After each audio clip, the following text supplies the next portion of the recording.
What's up, guys? Togui here, and welcome back to more Mario and Luigi Partners in Time. In the last episode, we fell down here into the Gritzy Caves and basically have been taunting this Snafaro for an entire day. So I think we'll go ahead and let him finally get his wish of getting to basically get turned into Stardust by us. And I'm hoping, I think we've already seen, yeah, I want to show properly dodging this. I don't know if there's any tell for which order they're going to shoot their bullets in. You just kind of have to pay attention, look closely at the mouth, and just be fast on the reaction time, I guess. But, oh, we get a trampoline, very nice. Other things we did in the last episode were find a new equipment shop, which is not something you do very commonly, and we also grabbed the bean that was over in this corner. We did not, however, enter this pipe, which has some bob-ombs in it. Went ahead and took those out quickly, and it's just to get a 100 coin from right there. If you can see very sneakily there on the bottom screen, I believe was a dark boo, yep. And I think the way these guys work on the field, yeah, they work just like you would expect regular boos to do. They chase after you only when you're not looking, but they also kind of can when you are looking. 10 coins right there. I used a smash egg in that battle, and it actually gave me a trampoline for beating it, which is kind of crazy. This pipe only has 100 coins, no bob-omb battle required, but you know, the battle itself isn't that hard anyway. We do have another one of these sealed off like pipe areas, similar to the one that we saw Petey Piranha come out of earlier. We do have a bean to grab right next to where that battle against the dark boos were. And we have, I believe, just this one last Snafaro to take out in this room. Making our way into the next room, there's actually something new, which launches the boat balls at you very quickly. This is the Elite Boom Guy, very similar to the regular Boom Guy that we fought all the way back in Bowser's Castle, just like they kind of reskinned the Boo enemy. You saw both of his attacks right there. When he does the Puff of Smoke attack, he puts out his hand first, then you get the Puff of Smoke, not Snoke, and then you get a very slow-moving bullet bill projectile, whereas in the regular attack where he does not pause to... does not pause to shoot the Puff of Smoke, the bullet bill moves very quickly, so you need to jump early. As with before, they can, if they lose... Whoops, I thought he was far enough away that he was going to do the Puff of Smoke. When you do enough damage, they lose their helmet and they can call for help. We already saw them failing to get back up, and here we see them succeeding. If they succeed, they also get to take a turn of attack, so they can call for help and attack on the same turn. So even if you have one without a helmet, that doesn't mean it's safe to assume that you're not going to hit that turn. But overall, not too tricky of an enemy. That's all they have. And they've just got somewhere around 50 HP. Just gonna run across the bottom of this room, just showing there's a ton of enemies to take out. Oh well. All right, I'm finished showing all the enemy locations, just made my way back to the beginning of the room. We're gonna toss the babies away, go into the Bros Ball, and we should be able to make it all the way across this segment. Yes, we can, to a bunch of items. And, ooh, big Pow Badge. Let's take a look at that real quick. I did have something I was about to say, but first we'll check out...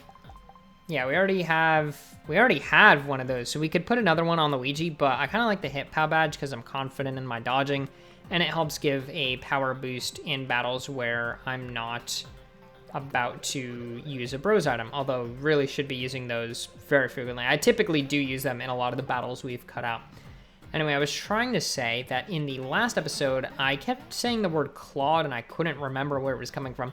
And I didn't even have to look it up. Just basically immediately as soon as I ended the video, I remembered it's Peridot from Steven Universe.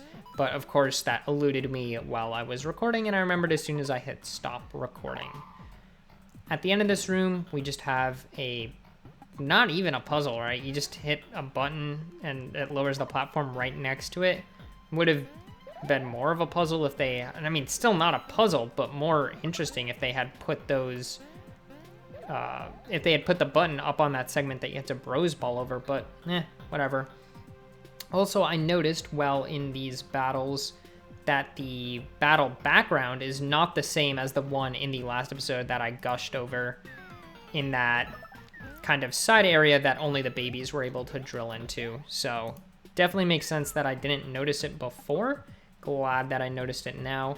And I want to see if I can do one other thing, which is I was trying to see if you could get a first strike on the bullet bill to activate a battle, but it doesn't appear that you can. So I guess if you want to get a first strike, make sure you actually hit the elite boom guy and not the bullet bill. It seemed like his hitbox on the bullet bill, at least, was so large that even if I would have... Dang it, I always jump too early when that's aiming for Luigi. It seemed that I was close to landing on it, but even before I would have gotten within range, it just entered into battle. So, worth noting. And I had a feeling we were going to get a level up in this fight, which is why I was happy to keep commentating through it, because I didn't get any in any of those fights that I cut out. Obviously, I would have shown it. Wow, we have no great wheels and terrible on stash. I'm thinking we'll go with HP. Yeah, you know, 1. Back at the very beginning of the game, it was really important to time it because all the wheels were kind of crappy. Ooh, HP is really good. Attack is also really good. Defense is also really good. Speed is, oh my gosh. Luigi has great wheels on everything except for stash. But then I get a 2. All right, let's just grab our green shells and toss our babies into a warp pipe that I know is useless. It just has bob-ombs. Not even 100 coins. All right, a fairly easy fight. I've typically been using pocket chumps to take out the groups of bob-ombs that we encounter with the babies. That time I just went ahead with a fire flower and was able to successfully dodge all of their explosion attacks, which is nice. I don't think I ever explicitly said this, but they can ignite themselves. You don't have to use the bro flower to do it. There's another bean there, but I'm going to have to take out these guys. Some interesting things about the Pocket Chomp. You'll see that even though you can use it on flying enemies, you can't hit them with the hammer. It'll just show the miss. And of course then, because I'm talking about it, I forget to actually use the hammer on the one that you can hit. But I also want to show that if you miss an action command, it doesn't end the attack. The attack only ends when the Chomp catches up to the bro. And so I'm intentionally going to miss some action commands here to just show what that looks like.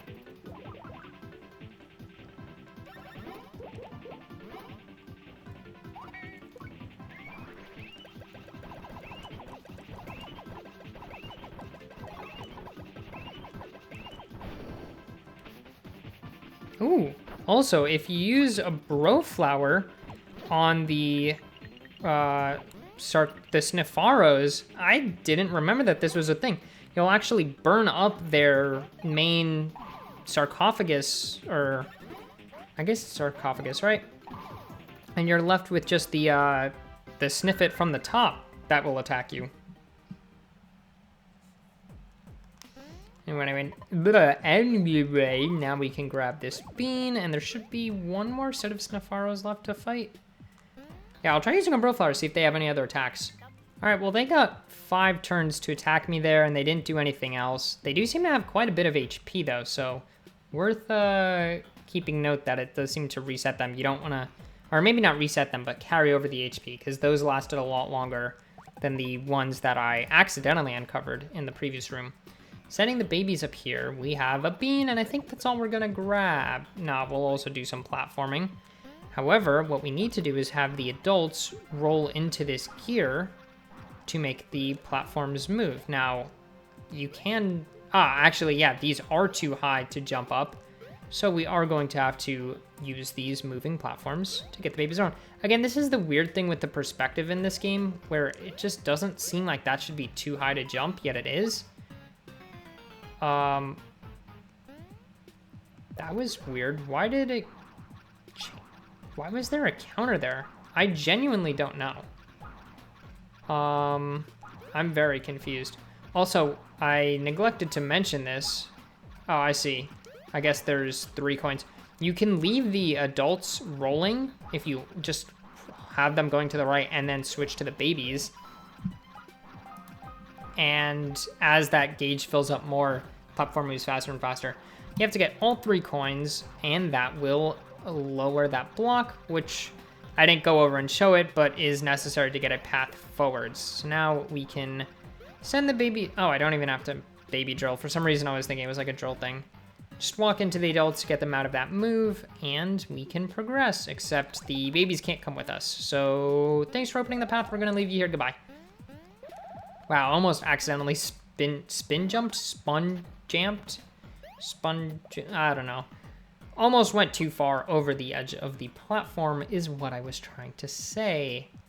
And is there not a cutscene in this room? For some reason, I thought there was. I just gotta say, this Dizzy sprite for the Elite Boom guy is hysterical to me. It just looks so cute. Also, I think earlier I may have said they have about 50 HP. Wow, exactly 5,000 coins. That's kind of crazy. One of them survived a hit for 77 damage. I went ahead and used a trampoline just because it targets all enemies. I guess HP is... Dang it. Oh, well, again, HP doesn't matter that much on the babies because, like, how often are you even doing fighting with just the babies? I know the speed is the best wheel here, but I really don't need the extra speed, so I'd rather have the 1 point of defense. Alright, this block has 6 coins, 5, I don't know how to count. I don't think this guy can turn around and hit us, so we'll just get this last block, collect this bean in peace. That should be the last of the items in this room. And also puts us at 91 beans. Yeah, so I guess I could have checked a few rooms ago, but we have enough to get that Ultra Free badge now. Are you serious? That is embarrassing. Finished taking out all of the threats in this room. We'll head to the right because the map on the top screen tells us that the left is the way forwards, and you definitely cannot first strike these guys. At least through the bullet bills, that is. Alright, no other enemies in this room. We can just go up, grab 2 super drops, and thankfully, finally a platform we can reach by throwing the babies, grab 1 ultra drop. And now, it is finally time, at long last, to make our way over to this pipe. I say at long last, even though it's not like we've even been in this particular set of rooms that long. And that certainly likes, geez, I cannot speak. That certainly looks like the end of this area if I know anything about video game design. In this room, we have 3 Bros Flowers, 3 trampolines, a save album that I'm not going to use, 3 green shells, like you'd ever want to use those, and 3 pocket chomps, and a bean. And that is the last bean for this area. If you cannot tell what this door and this switch and that save album and the items they gave you means, it means there's a boss in the next room. So we're gonna go ahead and fully heal. We'll even heal the babies, even that 1 HP on baby Luigi, just so that I don't have to even see the fact that I'm not fully healed. And with that, we're going to open this very, well, I love that. It's like they remove the bolt on this humongous door, and then you can just, like, the door that actually opens is just this tiny little segment.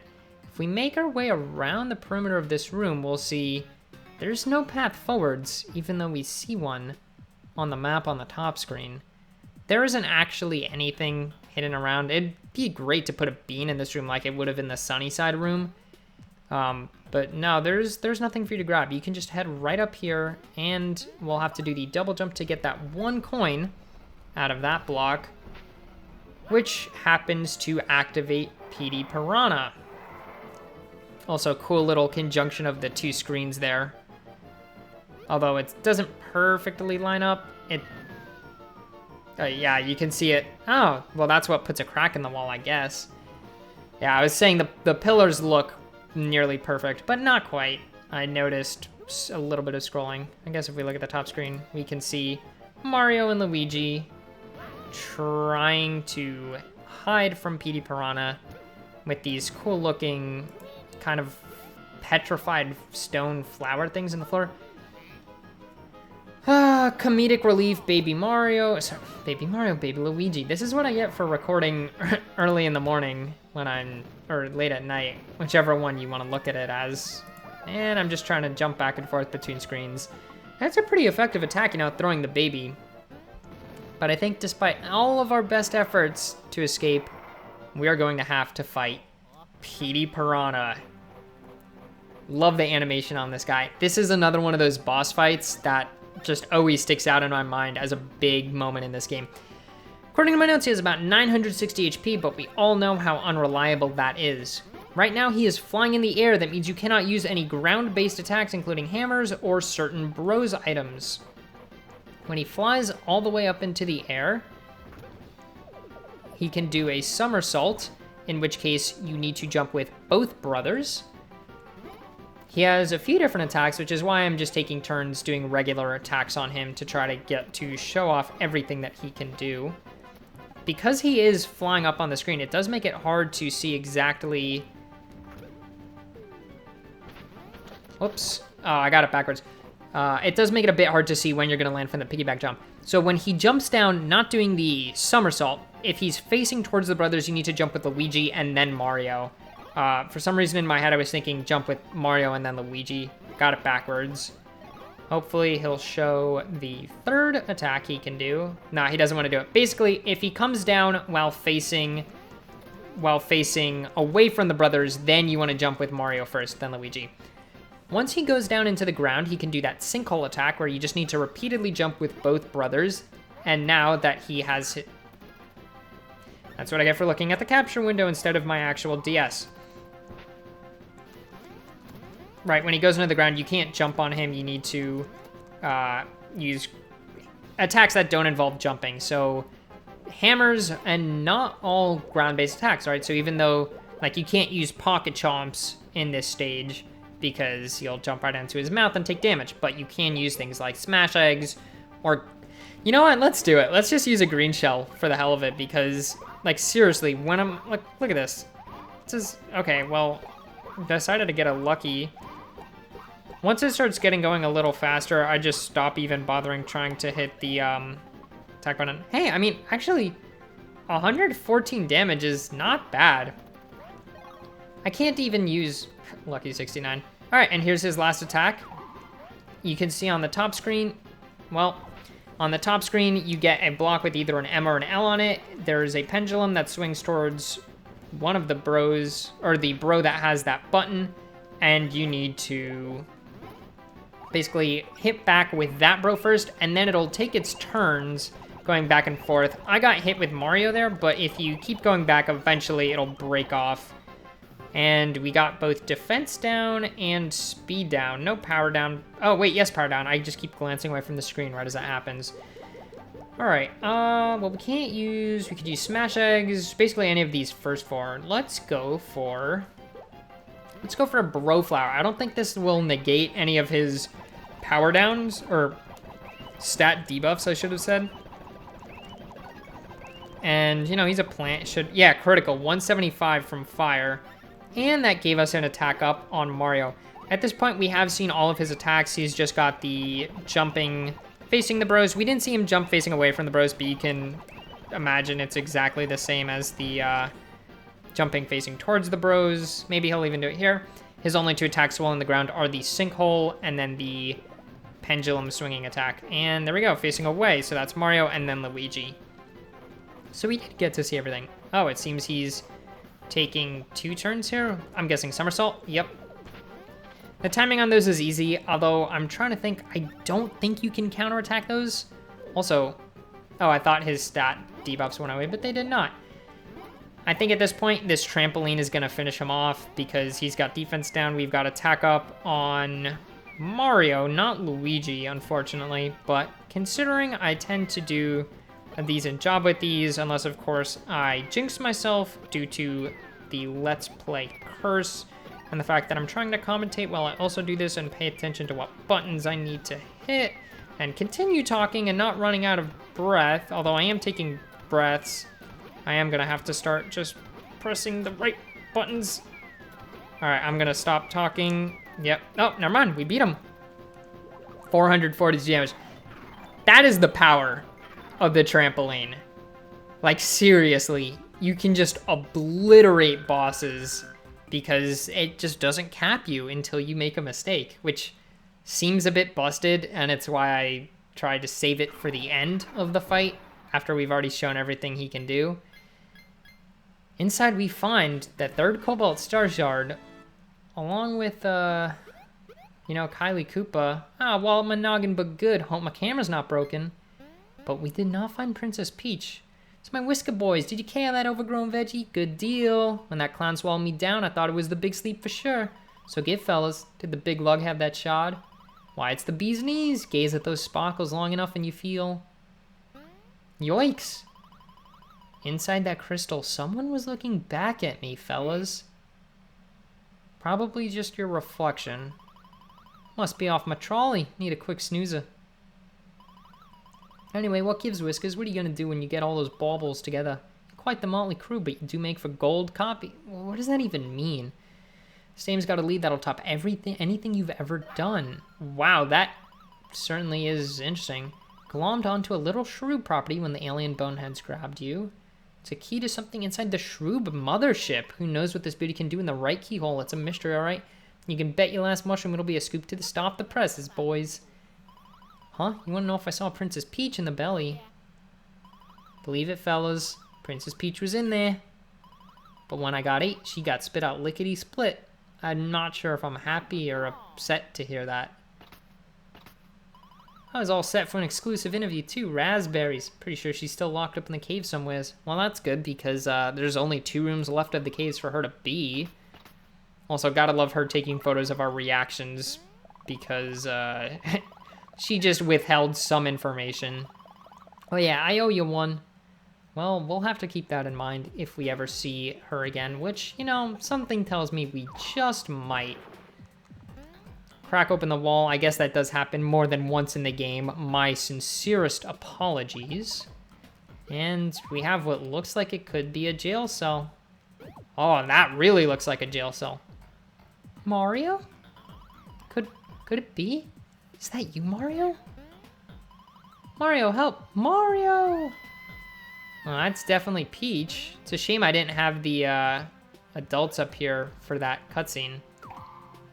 But very kind of them to, put the button at baby hammer level, right? They could have just put that button up higher so you needed an adult to hammer it, but they put it within reach of the babies, and their only defense was something that only the babies could get by, right? If they put something you needed to spin jump across, we would have been screwed.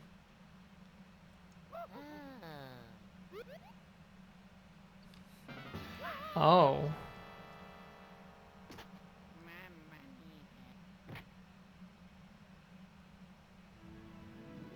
And that is certainly something.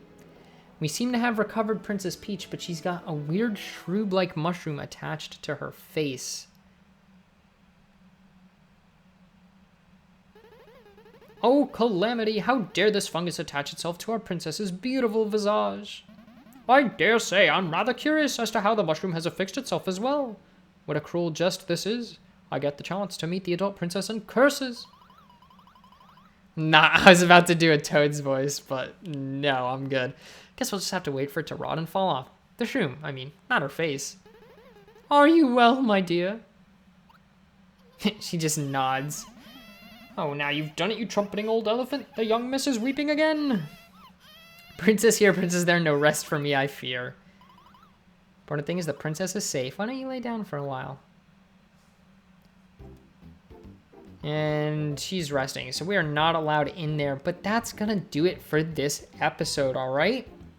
Now that we have recovered not only Princess Peach, but also the third Cobalt Star Shard, all right? In the next episode, I am guessing we'll have to go see Egad, because that is how this game tends to go, and figure out where we're gonna go next, all right? See you guys then.